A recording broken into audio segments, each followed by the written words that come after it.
એ હાલો હંધાઈને જય શ્રી કૃષ્ણ. હું તમને ખબર છે હળદર આંબા મોરી એટલે ઓલી જે ધોરી હળદર કહે ને એ હળદર ને થોડુંક આદું લઈને બધાયની અસલથી છાલ કાઢી લેવાની. અને પછી હળદર ને આંબા મોરીની ઓલી લાંબી લાંબી કતરી અને આદુને નાના નાના કટકામાં કાપી લેવાનું.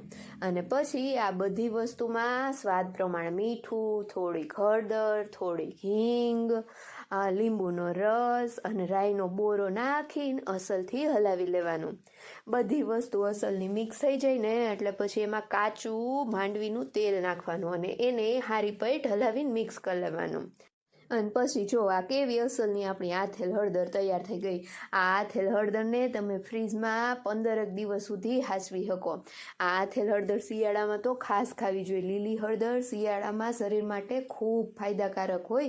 તો તમે આ આથેલી હળદર બનાવજો અને મારી ચેનલને સબસ્ક્રાઈબ